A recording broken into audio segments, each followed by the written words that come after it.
Et bonjour Sébastien Chenu. Bonjour madame. Merci d'être dans ce studio pour répondre à mes questions. Vous êtes le vice-président du Rassemblement national, vous êtes député du Nord. On va évidemment revenir sur ce qui s'est joué hier soir à Bruxelles et sur les échanges entre Emmanuel Macron et Vladimir Poutine. Vladimir Poutine traitant Emmanuel Macron de Napoléon, mais du Napoléon de la retraite de Russie. Je voudrais d'abord vous interroger sur les prisons de haute sécurité annoncées hier par Gérald Darmanin.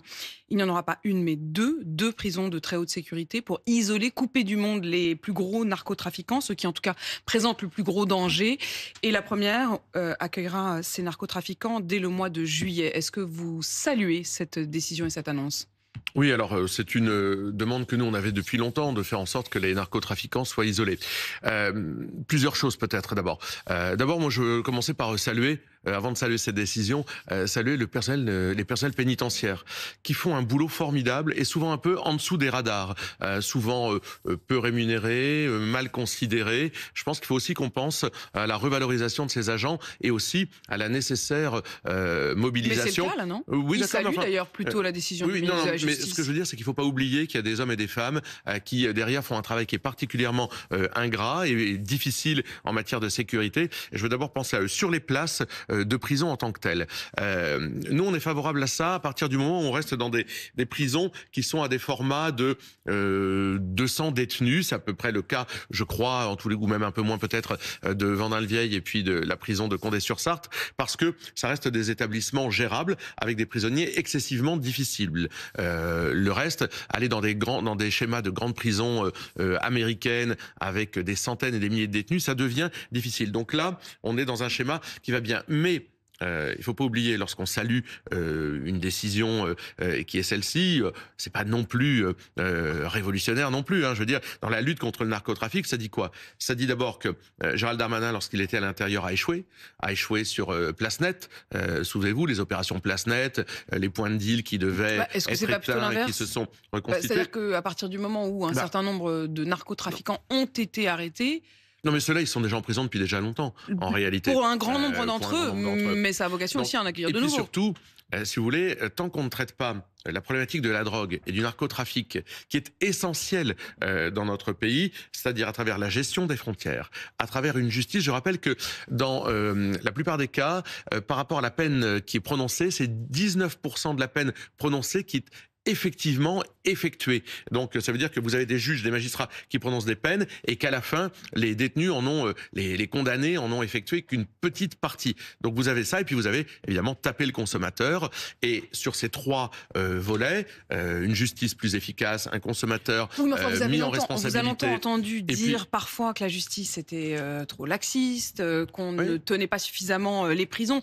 Là pour le coup, c'est quand même. Enfin, vous applaudissez, non? Enfin, ça pourrait être vous auriez décidé la même chose. Quand ça va dans le bon sens, on le dit. Je viens de vous dire, je trouve que ça va dans le bon sens. Mais c'est un petit pas dans un océan de difficultés qui est la lutte contre le narcotrafic et sur lesquels il faut s'attaquer. Est-ce que vous alliez plus loin? Tant qu'on ne gère pas les frontières, je vais vous dire, parce que la drogue, elle arrive bien de quelque part. Elle dégringole pas de la planète Mars. Regardez notamment le front maritime. On disait le Havre devient le premier lieu. Le front maritime est une frontière. Mais ça veut dire qu'il faut gérer et avoir la possibilité de gérer nos frontières. Le concept de la double frontière proposé par Jordan Bardella au moment des européennes, c'est-à-dire les frontières extérieures de l'Europe, mais aussi la gestion nationale de nos frontières, sont des éléments essentiel dans le combat contre le narcotrafic. Mais en l'occurrence, pardon Sébastien Chenu, j'ai du mal à comprendre parce qu'effectivement les ports et notamment le port du Havre, par exemple, ce sont des frontières extérieures de l'Europe. C'est déjà une double frontière. Oui, non, mais c'est déjà une double frontière, mais il nous faut des moyens et surtout la gestion des frontières nationales. Ça passe par les pays et c'est pas quelque chose qu'on délègue. C'est-à-dire que nous considérons qu'il y a une double frontière à avoir, les frontières européennes et les frontières nationales. Et aujourd'hui, c'est un angle mort. Il y a également d'autres points qui pourraient être avancés. Les pénitentiaires, le personnel pénitentiaire demande à aller même peut-être plus loin à terme, c'est-à-dire l'idée qu'il puisse y avoir des prisons spécialisées en fonction de la nature ou du profil des condamnés. Il pense notamment à la question des condamnés pour terrorisme.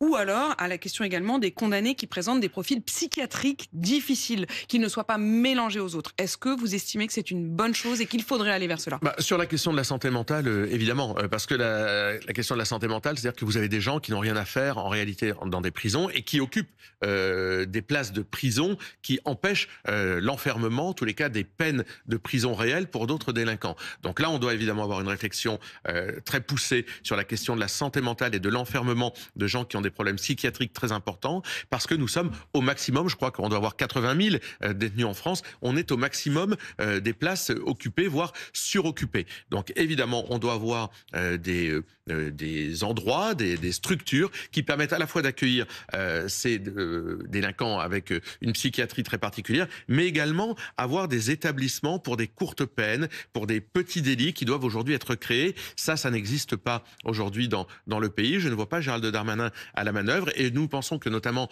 dans la problématique de la violence des mineurs, on doit pouvoir enfermer plus tôt, plus rapidement, pour des courtes peines plus efficaces, effectivement des mineurs délinquants dans des établissements qui leur sont dédiés. Cette semaine, c'est l'examen de la loi dans laquelle sera cette question des prisons, la loi sur la lutte contre le narcotrafic. Et j'ai été très surprise de voir que derrière les portes de la commission des lois, vous avez fait, vous le RN, obstruction à l'avancée du texte sur la lutte pendant toute une journée. Et d'ailleurs, tous vos adversaires, que ce soit la France Insoumise, la droite, la Renaissance, l'ont dit aux membres présents lors de cette commission des lois, n'ont pas compris votre stratégie.